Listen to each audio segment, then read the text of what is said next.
Well, hello friends, David Vos here, and I'm still here in this little place called Alabama. Sun's out today, and dogs are out running around playing in the yard, and I'm having a wonderful day. And I'm hoping you're having a wonderful day. Yeah, it looks like we might just be gonna get another discussion with one of the great yogis of all times, the great Bavarian. And by the way, I think he admitted it. The other day I went on, I think it was yesterday, somebody sent me a hater, right? Somebody constantly bombarding me with emails. I mean, they used to give me like 10, 20 of them a day. Now they've kind of tapered down a bit.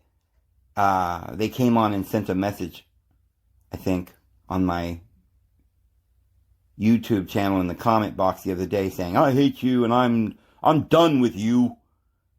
And it ain't guaranteed and all this, and they were upset, so they haven't been messaging me.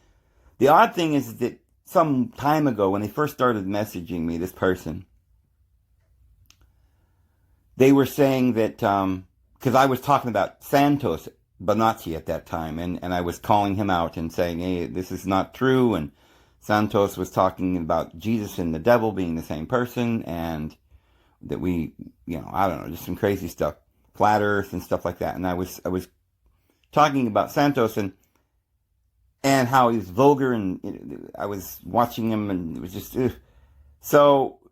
This person sent me an email saying, "Oh my goodness, well, I hate nobody worse than I hate you, but I hate Santos almost worse because she called into his show or left him a message or something." And look, I don't know, I may be getting some of this wrong because it's all on memory, but she said something to the effect that he cursed her out and sent nasty letters to her and on air or something. I don't even know, and I don't want to misspeak, but so she didn't like him. So she was just letting me know that he was nasty and did this to her and sent her bad letters and stuff like that and never apologized or something.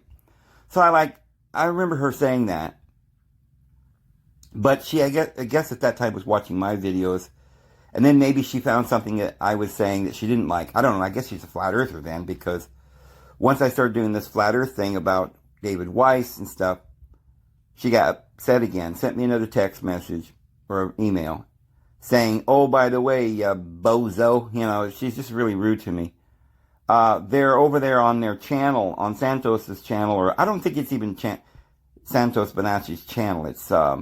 It's that, Santos is on that channel, but I don't think it's his official channel. It's where they got the white background and they're all sitting, there's two seats, like they're sitting in a cockpit of an engine, an airplane or something, and they're getting ready to take off, and they're hollering to the, I don't know what, they got some sort of like tech controller or something that's in the background, on the computer or something, making sure the sound's right. And every time they come on, they're like, it's like testing, is the sound right? And they got microphones, and it's a big deal, right?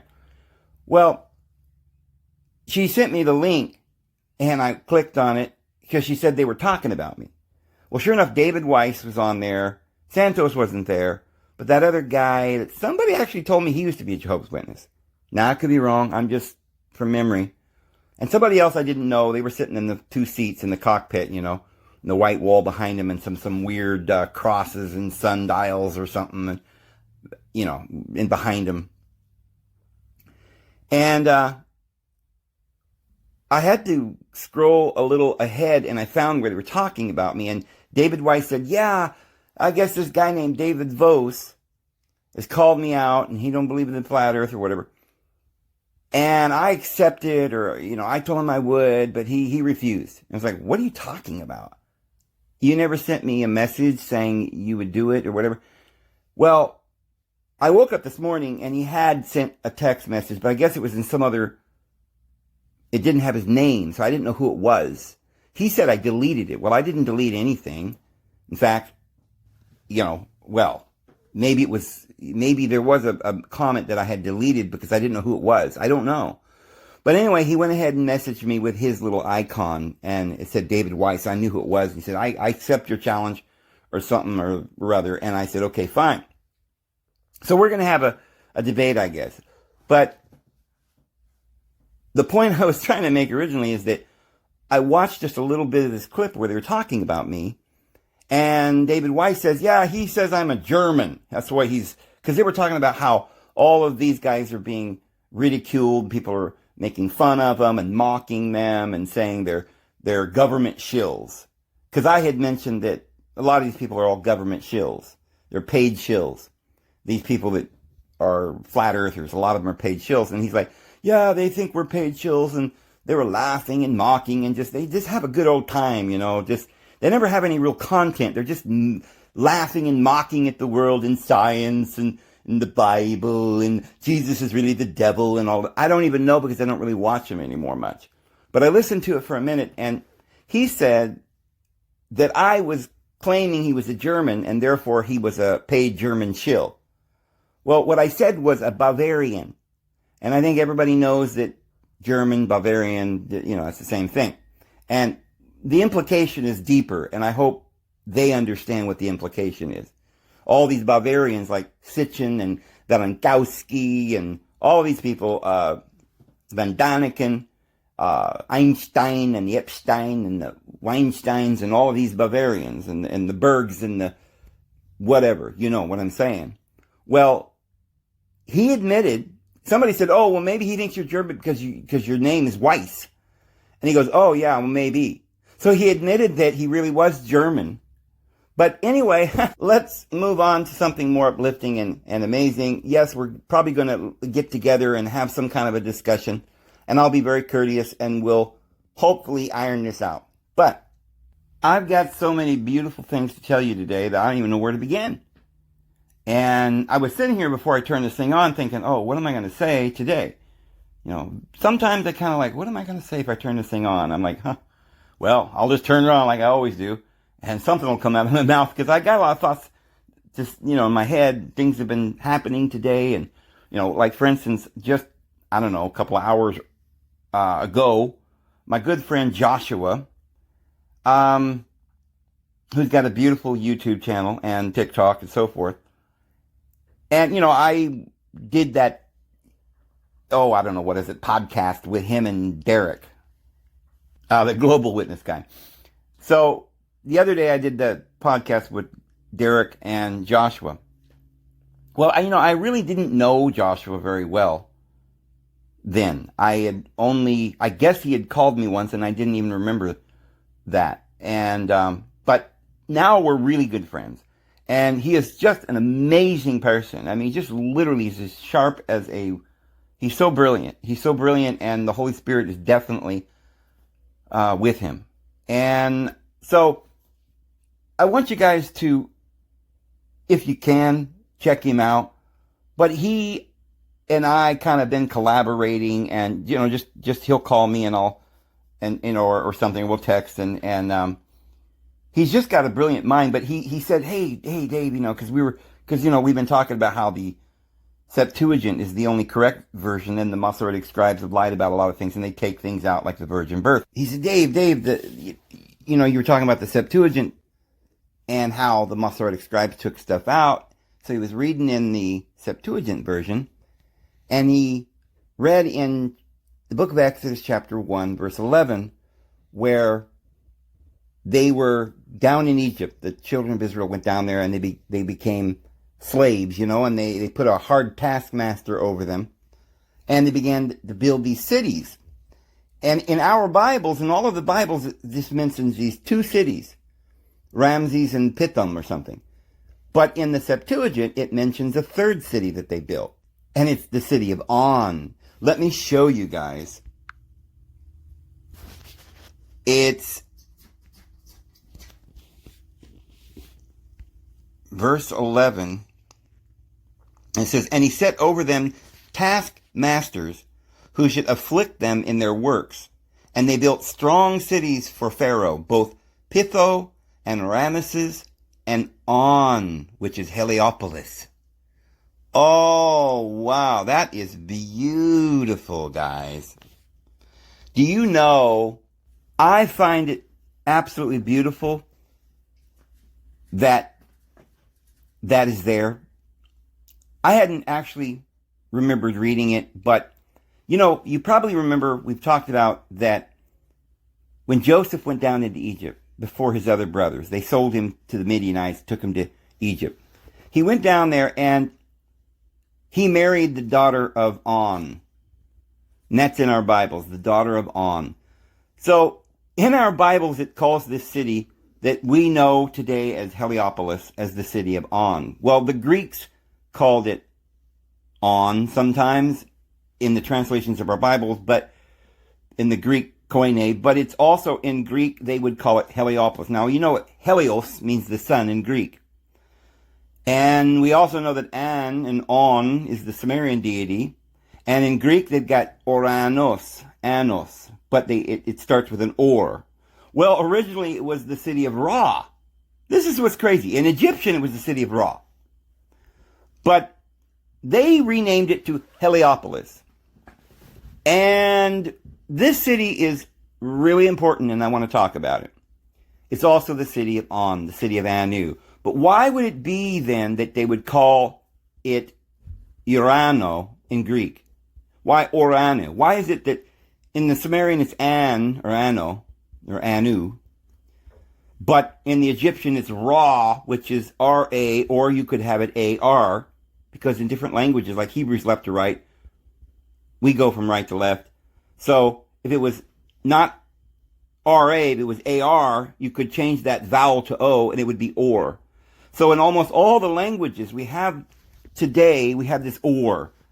It's the same word we use for gold too, because gold is the highest metal and it was so expensive and it was glistening and golden like the sun. But or meant light. And it comes from the Egyptian hiero, holy glyph writing originally, and it means the highest divine being, which is light. And it's not just the kind of light that comes from the sun, but it's the light that is enlightenment. It is consciousness. And then the Greek, they have another word, theo, or theos, which again comes from that concept because we still have the word theater, which is to observe or to look or to conceive and understand. So a drama is carried out on the theatrical, presentation, and it's to open your mind. It's not just, it's not about really light. It's really more about looking and seeing and observing. So there's lots of words in different languages, and they all had originally one intent. But why then would the Greeks say or anu? What do they do? Combining the Ra and the On together, the or on, because by the time the Greeks come along, they were still worshiping these same deities. They had the same mythological pantheon that all the other countries have. But they do this in all the languages, like we was talking about the other day, Nebuchadnezzar, because you got the Tsar and you got the Nebo. Well, that was one of their deities. So a lot of like Sol Amon, right? Sol is the sun, Amun is another deity. They would put deities together to say, look, they're the same person. See? So, or a pharaoh would have a title, like Pharaoh is, well, Pharaoh means the house, Pharaoh of Ra. So again, there you go. Ra can be Ro, or. But, so the title Ramses is Ra Moses. And Moses was also considered a great deity, or after he died, they revered him. Like any patriarch, people would begin to rever them, and they were considered one of these great figures in times past, and he was the great Moses. But he applied the word Ra to his name. You always had to add, this is in the Bible, Ezekiel. We've got Daniel and Leah and Rachel. And so they put the names of deities in their titles. This is why we have other names we were talking about, like Cleopatra, and yet she's got other names like Mary, which is a title. So, or An in the Greek is very specific. It's like synchronizing for you. If you think, well, it's the Anu of the Greeks, understand that's the same as the Ra. So we'll put it together so we can synchronize. We know who we're talking about now.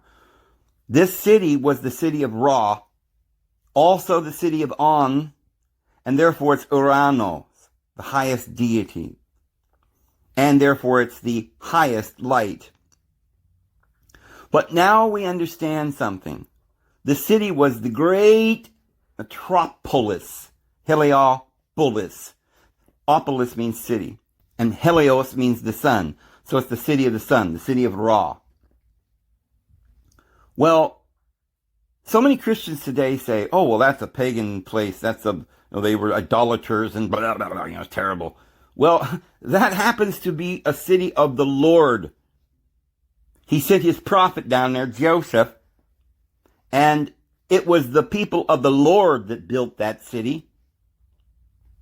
But what is that city? Why is it so important? And I mean, if that city is so important, Heliopolis, right? This is where they had the great library and the labyrinth underneath and all the it was the great temple of the sun. It was kind of like the Vatican for people for the last 2,000 years. The great holy city, the great Heliopolis.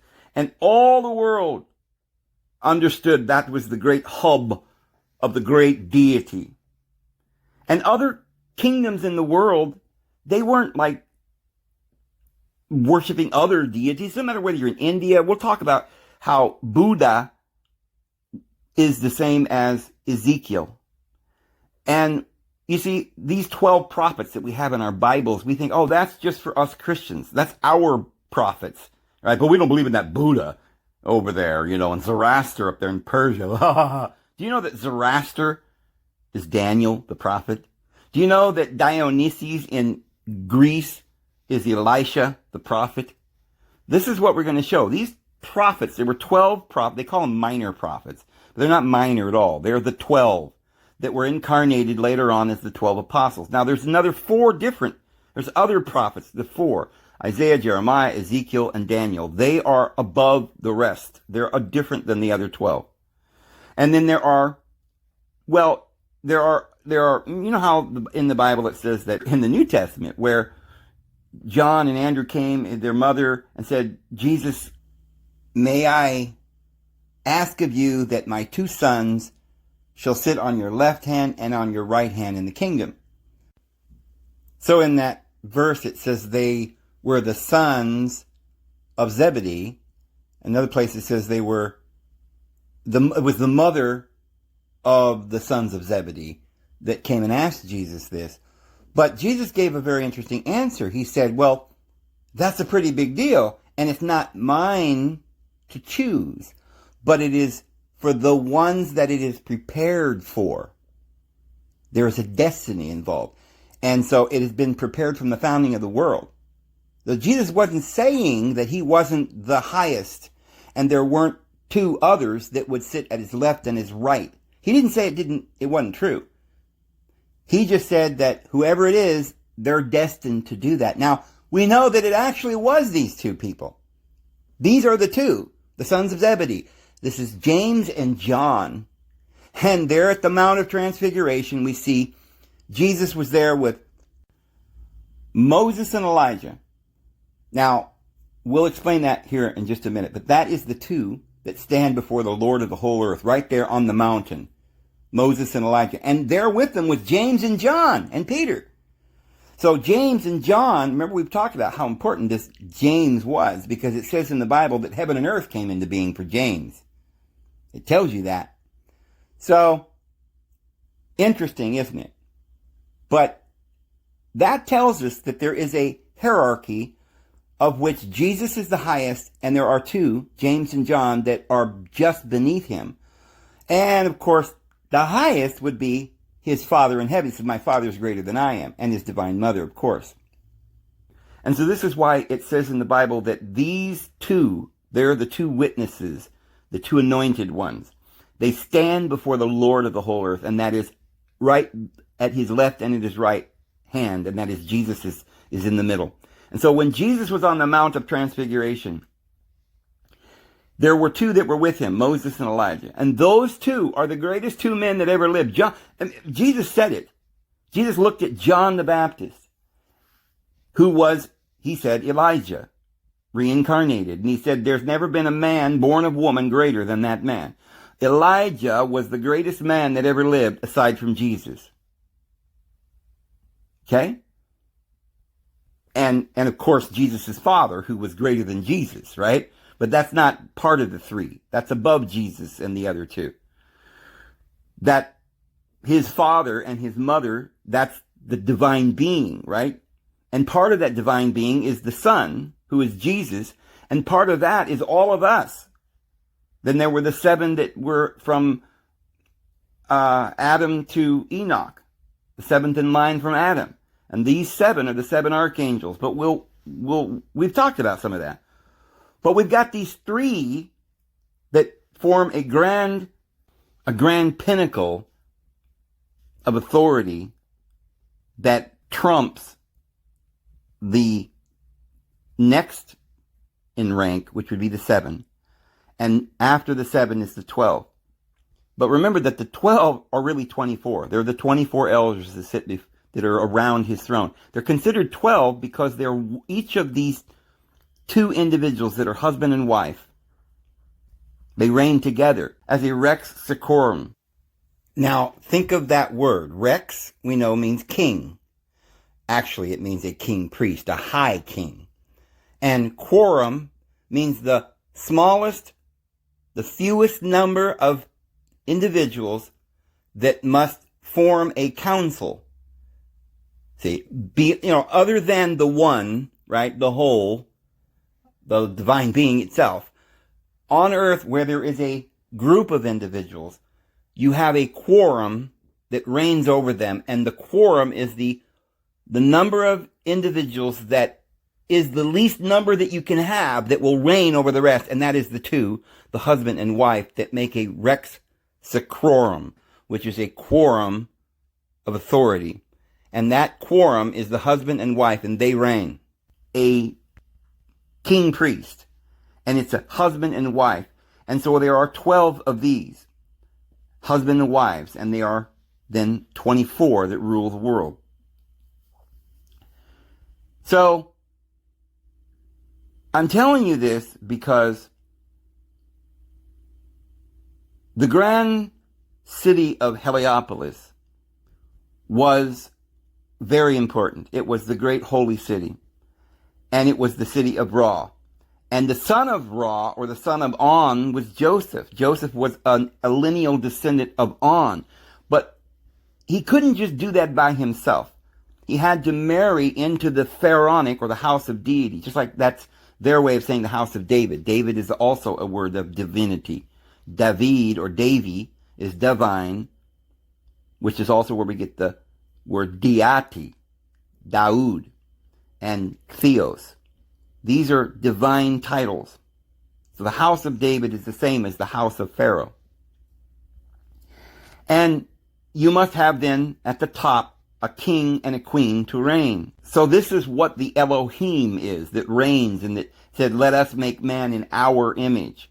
They were the 12 with their 12 wives. They were 24 elders. And they had a council of 3 at the top. And this is Jesus. And there are 2 individuals. And we know that they have incarnated from time to time on the world as Jesus did. He learned by the things which he suffered. And he was transformed from glory unto glory. We're transformed to glory, even as is done by the Lord. So the Lord did this. So in his last incarnation, Jesus incarnated in the world and was translated right into heaven. And he had no more blood, but flesh and bones, which was an exalted body. So he lives forever and can never die. Remember, we've got this Mount Zion. We've talked about it being the same as the Mount Hermon. It's Mount Saphon. It's maybe Mount Sinai. All these mountains are really the same, and they're very symbolic. It is the government, the pinnacle at the summer solstice in the heavens where El lives. Now, there's another name for deity, El, and it's throughout the Canaanite Hebrewish language. They use the word El, and so also the Greeks had a word for that. See, they had On in Greek, which represented that being, but they also had this word Helios, which is the os on the end is just syntax, but it's just helio or hello or el. And lots of words come from that. When we salute, we on our halo and hello and salvation and salt, salute, they're all related to this word, Saul, the son. And so Saul's related to El in a way too, coming down from different languages. Sol is also the son. But so in Greek, they had the on and the helio. And this is why sometimes we call it helio, sometimes we call it on. But it was this great city of Ra. It was the grand headquarters of the kingdom of the divine being on earth. And it was ruled over by pharaohs, or it was the house of the divine being. They were royal bloodlines from Adam. And the son of Adam would reign. Right? And that original son, Abel, and then because Cain killed him, they had to raise up another seed, Seth. And it come down to Shem and Abraham and Isaac, Jacob, and then to Joseph. Now, Joseph then has to marry a specific woman that he is destined to reign with. Well, in the Apocrypha and in other extra biblical information, we find out that this woman, remember Jacob had 12 boys, but he had a daughter named Dinah. And remember, Dinah ended up marrying Shechem. Well, Shechem was a Canaanite. And that's the capital city of Samaria, the 10 tribes. Later ended up being the temple of El, Beth El. But yeah, this was a different religion. Remember the woman at the well from Samaria, the Samaritan woman? She says, we have a different mountain we worship. And which mountain should we worship? That mountain or this mountain? Jesus said we worship in spirit and in truth. So, Shechem was a very important person. And most people, Judeans, have no idea because they don't want to think of this man as being important. But yet, they have in their midrash and in the ancient writings that they admit that Shechem was the person that had a daughter, and it was that daughter who was the woman that Joseph married. Well, why would Joseph marry this Shechem's daughter? Because Shechem married Dinah. You see, this was a holy divine wedding. And Shechem was of a particular line from the Melchizedek. Meli is the Moloch, or the Melach, that is spoken of in the Septuagint, but not in the Masoretic scribes. It's son of Shem.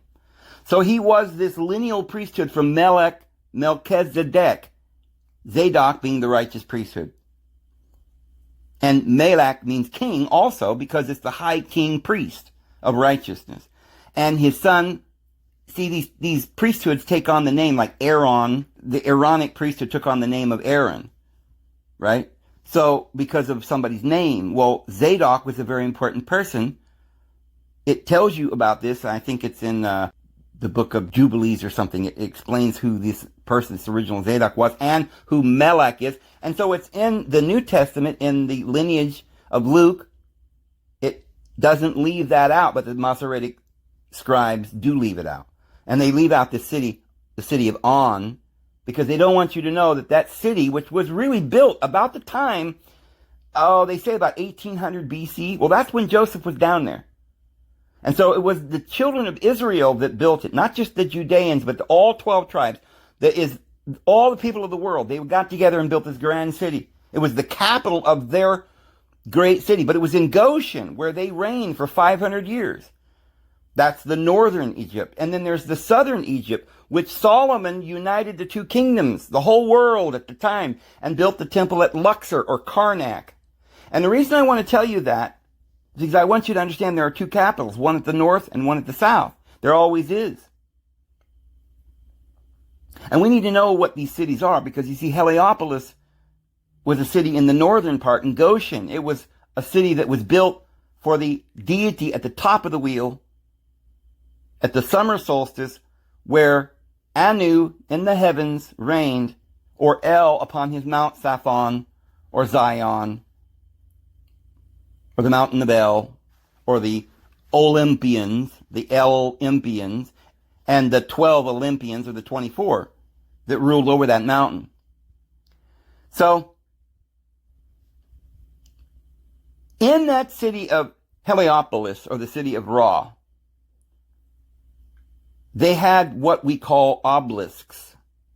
And hold that thought, because I didn't finish what I was saying about Joseph. So Joseph married the daughter of On. On is a lineage from Anu, the high king. And it was in the northern part of Egypt. This was the high priesthood of On. Later on, somebody rose up, another pharaoh who did not know Joseph. He did not know of the higher priesthood. And this was from the lower, or I should say, they call it the upper, but it's the southern part of Egypt. And it came from down in Thebes and Luxor, in that area, which is the lower. And so before Solomon came along, it was split off. There was a split between the male and the female, the southern and the northern. There wasn't a wedding. In the great wedding, the man has to marry the woman. And the woman is from the south, down there in the lower kingdom, that she was estranged and veiled, and you couldn't get to it. And so you had this male king reigning in the north. And that was at Heliopolis. And this was Joseph, the male. But he found the queen. And who was she? Well, she came from Shechem. She was Dinah, who married Shechem. And so you've got some derogatory words about Dinah in some of the, even the word Dinah can go back to the word Dan, which is interesting because Dan, it's exactly the same word. Din, Dan, Dinah, it's the same word if you go back to the Hebrew. Now, as we said, Dan doesn't even get a mention in the book of Revelation. His tribe is kicked out forevermore. Well, his tribe then is replaced by a woman. She's the real Dan. And she does it by marrying into the higher priesthood to restore that part. And their child then is Joseph. Joseph's the one that marries her. And Joseph then gets two portions, Ephraim and Manasseh. And so he splits that his inheritance. He gets a double portion. Well, Manasseh then takes the place of where Dan loses his place. So now, for a while, there are 13 tribes. And this is why we have the 13 colonies, which is the Union Jack. So we got to have the union. Remember, David unified it, and Solomon continued to keep the unity. So Solomon built his temple in Luxor, which is there right in the same spot. It's a place that it was a big metropolis, and Karnak is a temple that's there, and Luxor. And if you look at the temple at Luxor and Karnak, there are these great obelisks. And you also find them at Heliopolis. Well, Heliopolis was destroyed when Alexander the Great came down there in 300 BC. And if you look it up in the history books, most of them will say, we don't know what happened to Heliopolis. It was they left. They're gone now. There's no city there. No, the ruins are it's just nothing there. All that's left is one obelisk standing there in the middle of the desert. There's one obelisk out of, some say, maybe 36 obelisks that were originally made. I say they were the 36 deities, the deacons, or the deities, the 360 degrees. And the highest of those 36 were the 12. And remember, there's really 24 or 36 or 72. There's really 72 with their wives. And in fact, many of these obelisks were always erected in pairs. They were always erected in pairs, like the Boaz and Jachin. And they were always standing at the entrance of the temple, because it's the male and the female, the two energies. And they always made them as monuments to the divine beings who are the patriarchs. So, therefore, we've got one in Washington now called the Washington Monument, erected in honor of Mr. Washington, a great man, friends, who was a prophet, who got visions. And the angel said, Son of the Republic, listen and learn. And he had, but we're not told this. We don't let our children read these prophecies about what's going to be happening to our country and how important our Constitution is. But you see that temple or that obelisk that's in Washington is a brand new one.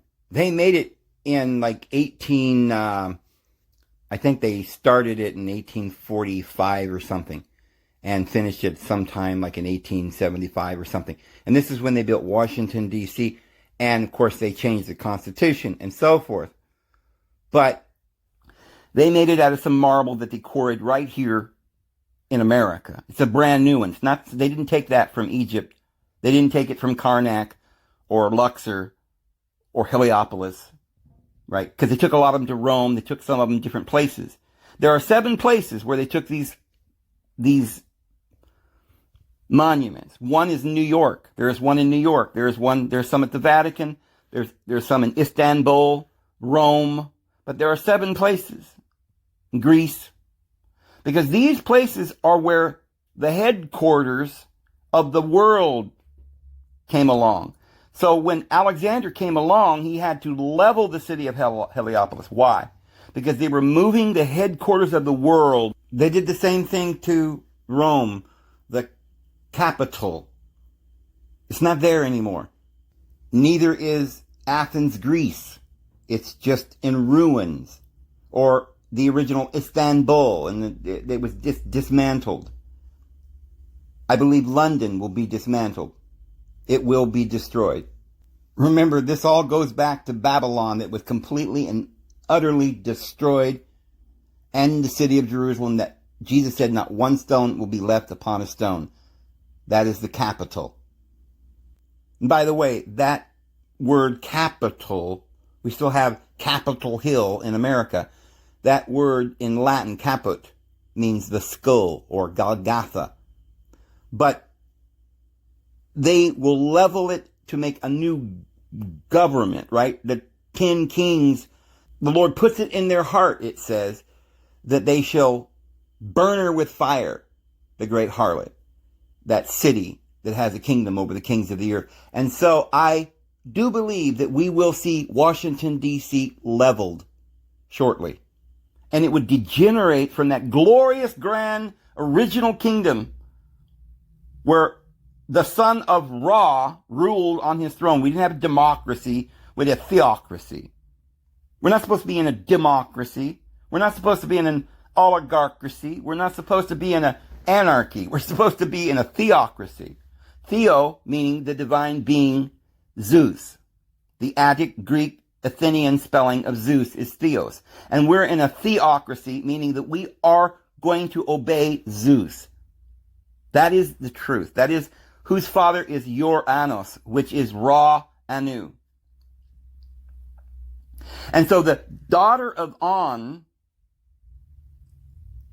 married Joseph, and the male and the female lines combined, the southern and the northern. So there was a group of individuals that we call Israel, but there were the lower tribes and the northern tribes, and they had to split, the Judeans and the Israel.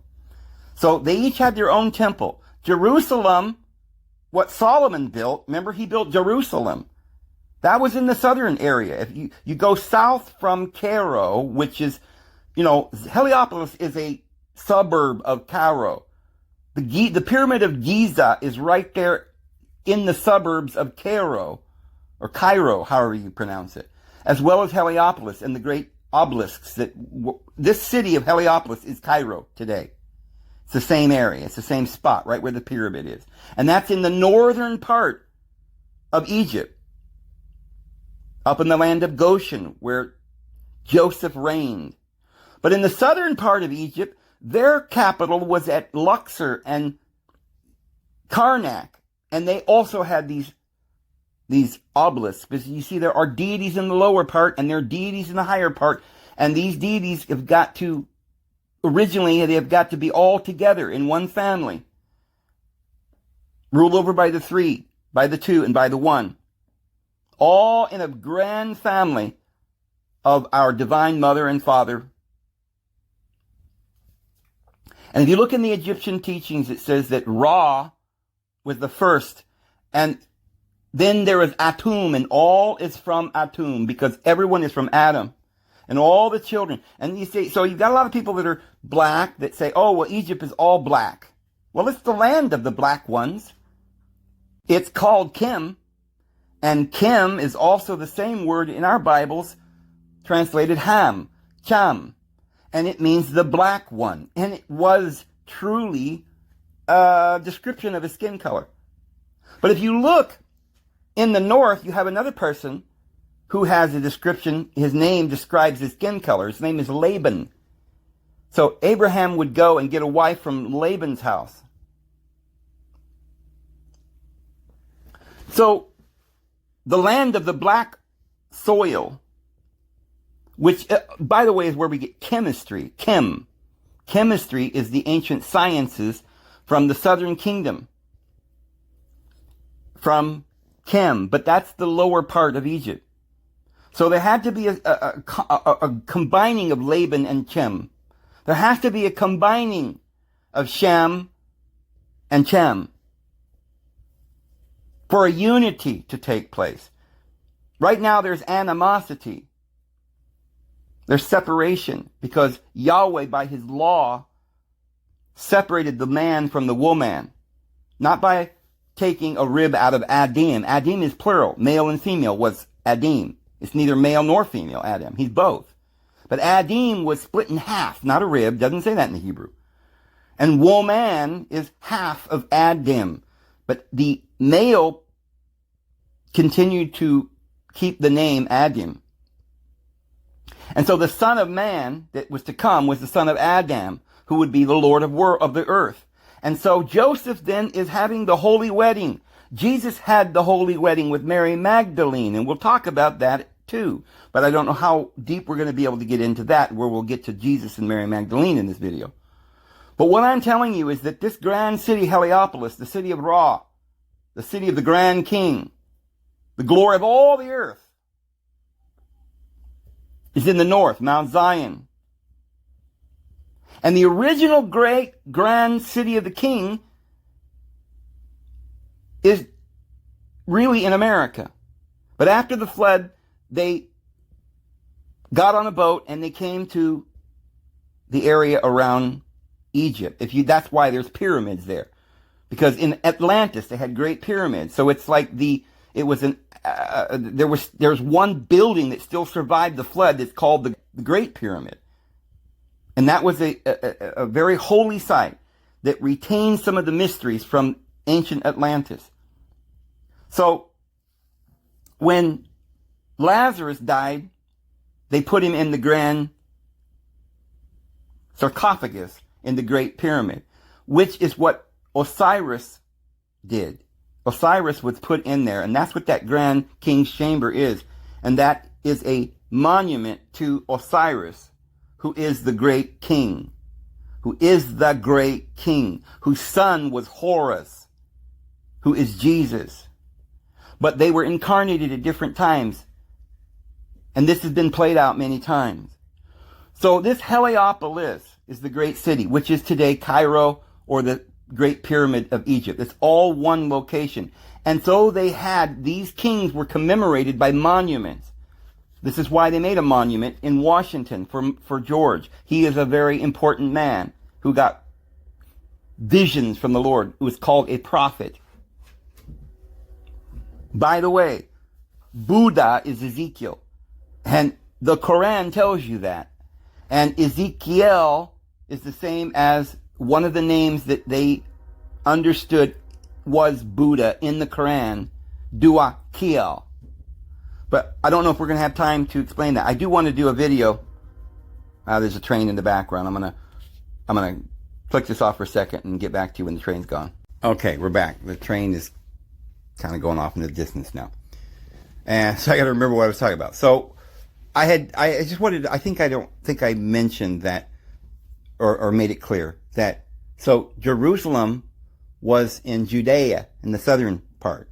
So Solomon built the Temple of Solomon, which is the outer big massive walls, and he brought in all the gold, 666 talents, right, every day. It's telling you that Solomon's temple was a separation. He began to fall. He originally had wisdom and he fell, and he built this grand temple, which is the outer court, which is the physical. And that's the lower. And that's why it's in the lower region. And so Solomon's temple is down there at Luxor, and it's got those two pillars in front, which is Jacob and Boaz.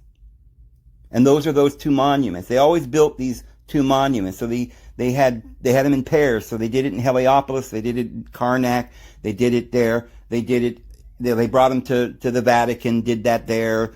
But it's odd that in Heliopolis today, where the original temple there was built, that's gone, leveled to the ground, right there outside of Cairo, there's still standing this one obelisk.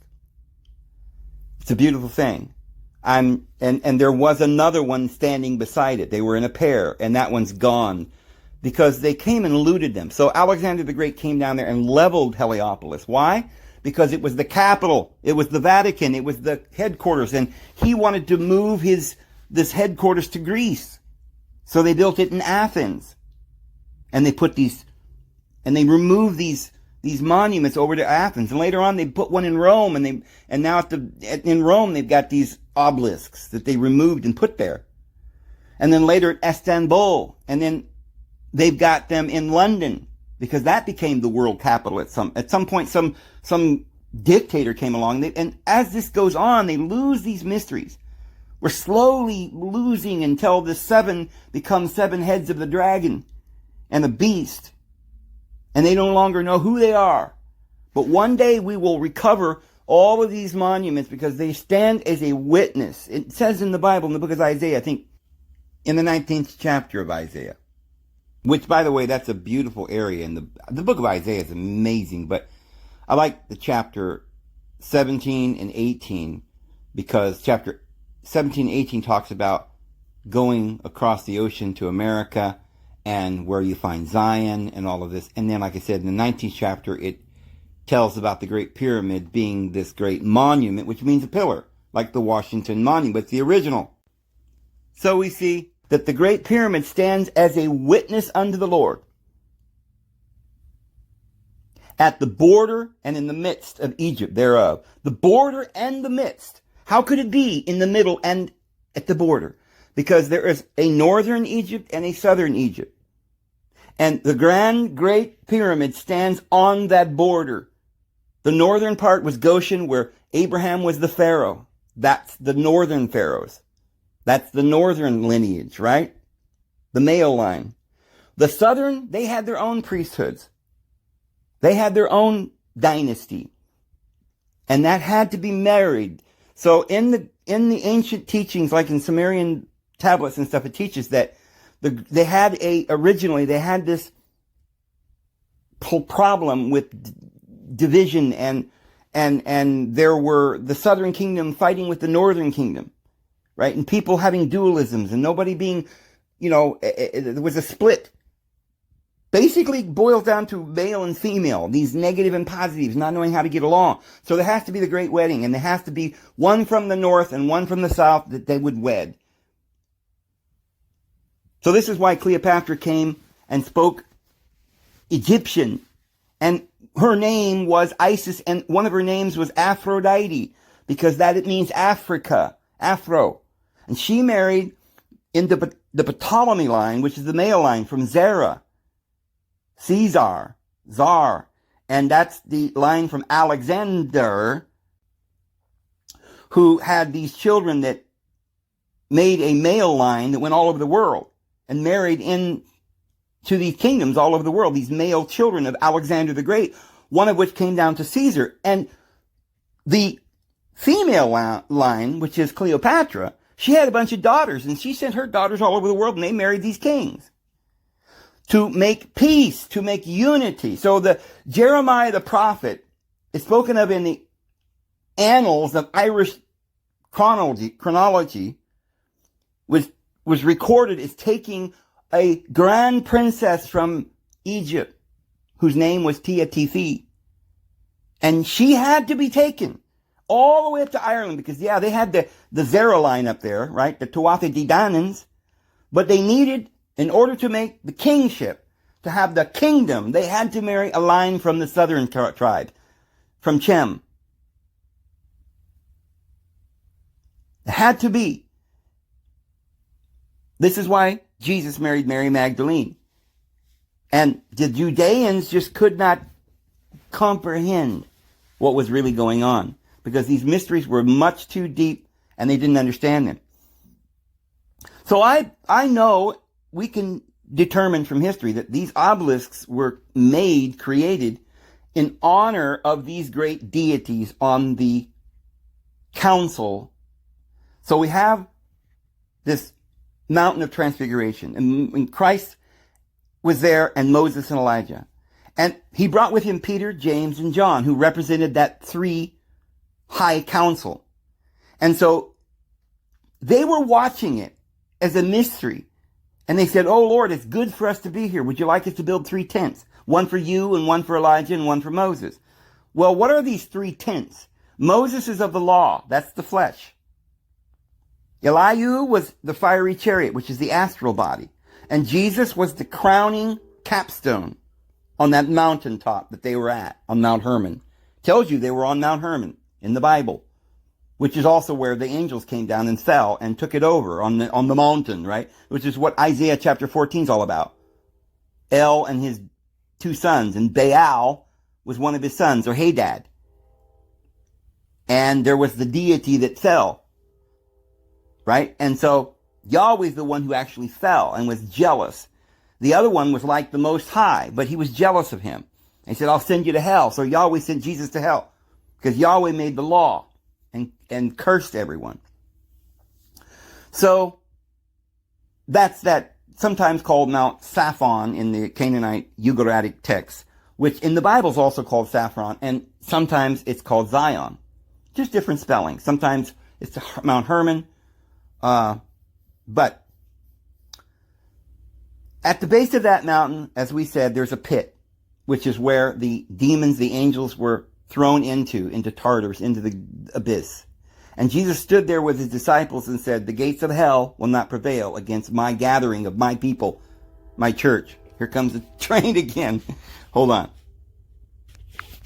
Oh, forget it. I'll just talk over the train. There's nothing I can do about it, because ever since they've been talking about this, we got 24 days left of diesel. There's been trains going by every 5 seconds. The other day, within an hour, I had about 10 trains go by. It was constant.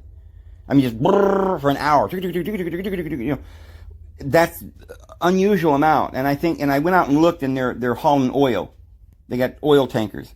So I don't know what they're doing. They're redistributing oil or bringing in diesel or doing something. I don't know what they're doing. But I just happened to be in this area, I guess, which is like a chain where the trains are coming through from north to south, probably going up to New York or something. Who knows? So anyway, the Tuatha De Dananns was the line of Zerah that went from Judah, whose firstborn son, who put his hand out. They tied the red ribbon, right? The line of the red hands in Ireland. They finally made it up there, the Tuatha De Dananns. It's not the tribe of Dan. It's the Danus was a child of Zerah. Danus was a child of Zerah, and Zerah is a child of Judah. So it's a royal bloodline that's going to heal the breach that brought a line to Troy, and then to Rome, and then eventually to Ireland. So when it was in the days of Caesar, he was of that line, and it went up to Troy, which is the Greek line, Alexander the Great, and they had this male line. They were sending them all over. Solomon did the same thing, married all the wives of all the different nations, and Nebuchadnezzar was a czar from Solomon and Queen of Sheba. So all these royal bloodlines are all over in every world, and they're in black countries and yellow countries and green countries and purple countries, right? So white people have a branch. And I'm going to do some videos on where the Israelites went in China. I'm going to do one about Buddha being a prophet, about Daniel being Zoroaster, about Elisha being Dionysus. And we're going to talk about the African peoples and certain cities in Africa where they have all the culture of Israel, and they do all the holy days, and they've got royal bloodlines there. And we're going to talk about some of these individuals, like we mentioned the other day, where Paul, one of his, he had certain individuals that were there sent out to preach the gospel. There was Luke. We have John Mark there with him. And then we had this other guy named Simon from Nigeria. And he was a great preacher, one of the original apostles. And so there's no racism in the Bible. All the nations, the 12 tribes of Israel are all different colors. And Joseph had a coat of many colors. Joseph is going to be the one who leads, who gets the blessing in the end, not Judah. Judah just standing in, raising up seed for his brother Joseph. Because David was of Jesse the Ephraimite, from Ephraim, from Joseph.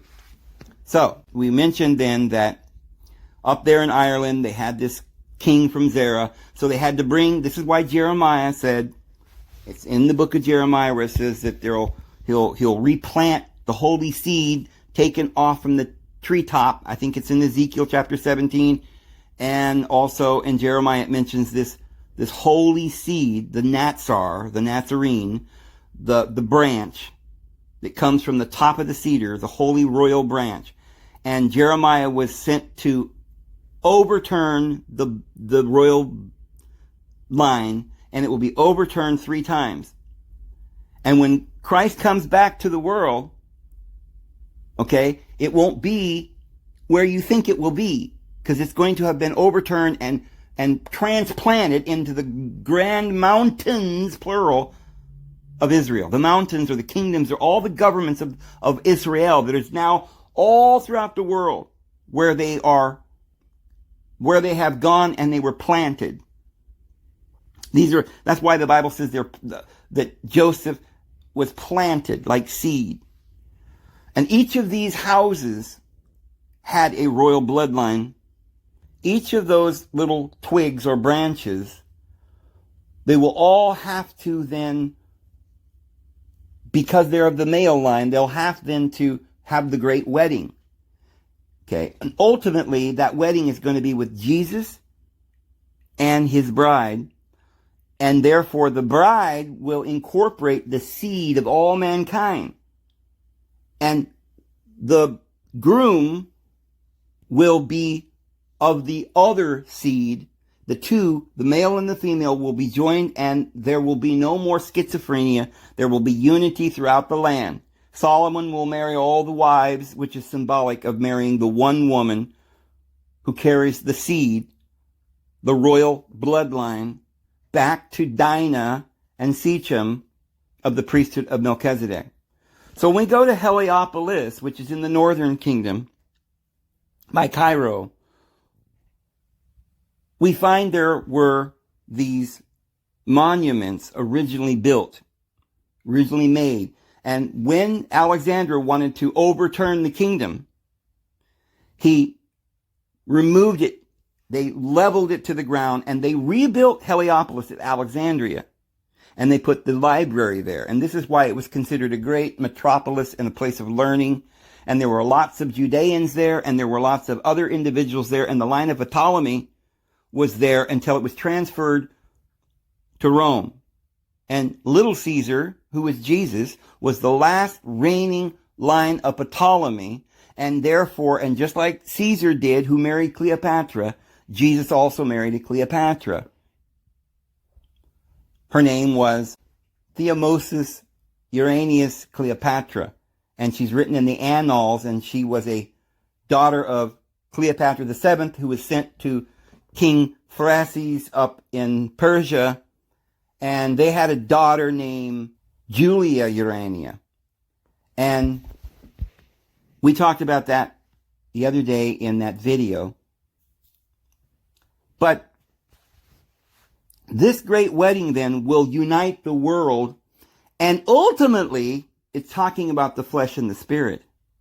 It's talking about the unity of the mind and the oneness of the divine being and the council of the divine beings. Remember, there are 12 representing each of the 12 houses with their animal natures.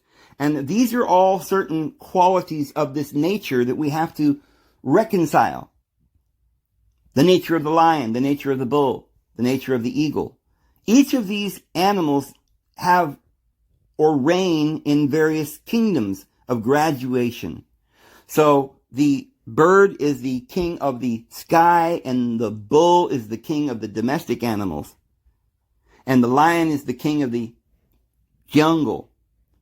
And the man is the king of all. So it's a graduation, because you see, just like in Genesis chapter 1, in the creation, it goes from the creation of fish to birds to mammals and then to men. And the Apostle Paul in 1 Corinthians 15:50 or somewhere in there says, what is the resurrection? But the Lord gives it a body as it pleases him.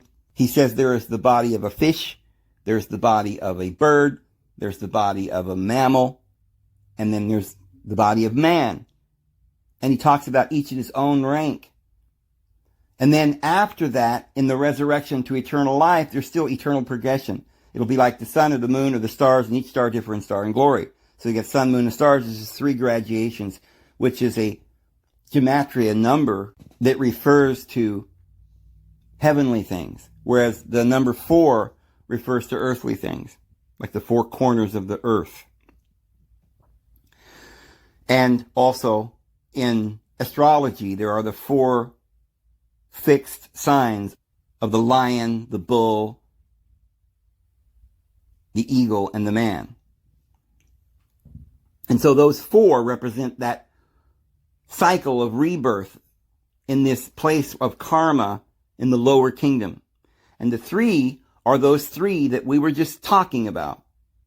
The Lord and those 2 that stand beside the Lord of the whole earth, Moses and Elijah, which is the true immortal physical being and that immortal astral being, because we are not living in only one body. We have various consciousnesses, and we have to harmonize those consciousnesses. And we will, for all eternity, will have overcome these bestial nature. And we'll be in this kingdom, standing on Mount Zion, as it says in Revelation, 144,000, which is a multiple of 12. But it's also a multiple of the one divine being, who, when split into 2, became Adam and Eve. And that is a multiple of 2, the 144,000 is. And then the 3, which also is a multiple of 144,000. And then the 7, and then the 12, and the 24, and then the 120, they got the baptism of the Holy Spirit, which represents 144,000 in their final harmonious exaltation on the Mount of Zion, playing their 10-stringed harp, which is harmonizing all of those frequencies of this physical world. The 10 Commandments, the giant image that has 10 toes mixed with clay and iron that will be completely brought down by the stone that was carved out of the mountain without hands, which is the Lord, which is that stone that came from the stone of Jacob and was given to Joseph in the prophecy to what would have happened and the blessings of Joseph in the latter days, how it would finally come. They would go in their boats. The pilgrims would come to America to build the true kingdom back to the original land where Enoch lived, Enochic land. Someday we'll get to the story of Quetzalcoatl, who came to the Native Americans and said he was the Lord, and then he taught them many good and wonderful things and went his way to the east and said he would return from the east. So I think it's beautiful that in the original Bible of the Septuagint, we find that Joseph, when he went down into Egypt, after they began to become taken over by the ego or the lower kingdom and the laws, and they did not know Joseph, right? The Pharaoh didn't know Joseph, which was the lower kingdom, the ego that just got blind and said, I am God and there is none else, right? God of vengeance. And they began to enslave the higher children of light in the northern kingdom and bring their kingdom down into slavery. And what did they do? Well, they took these glorious mysteries and they enshrined them into stone. And over time, like today, we have this monument and we have all these mysteries in the dollar bill with the pyramid. We have no idea what this is all talking about. We've lost all these grand mysteries. And it's come a beast with 7 heads and 10 horns. And it's ferocious and wild. And men shall worship the beast. But their names are not written in the scroll of life, written from the founding of the world, which is that scroll of destiny. You see? And who is it that's not written in the book of destiny? Those who are not destined. That's the son of destruction. And Jesus said, I have not lost a one of them, Lord. Thank you, my Father. I've not lost a one of them, except the son of destruction. And what is that? That is this other child that is born, that is of the flesh, that is of blood, that is of the demonic lower realm, that is that kingdom of the lower ego that made all the laws and enslaved all of us through fear. These demons that have taken over our world, these demons of fear and anxiety and depression and hate. They'll just drop off. They don't have a soul.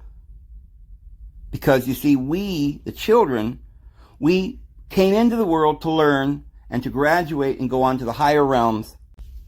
That lower part of our kingdom, the physical, which we adore, like we adorn it with costly jewelry, and the woman, we braid her hair and she puts makeup on, and she's beautiful. It's nature. Mother Nature's, we love her. But like Rahab, who was enshrined and enslaved in these grand walls of Jericho. Joshua, which is the name Jesus, it's not Yahoshua, it's just Yeshua, which is the Savior.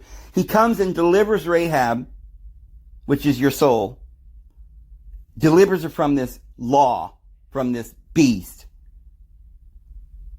And he marries her, and there's a wedding. Anyway, guys, I'm going to go ahead and go, and I hope you have a wonderful day, and we'll talk to you tomorrow, guys. May the Lord bless you.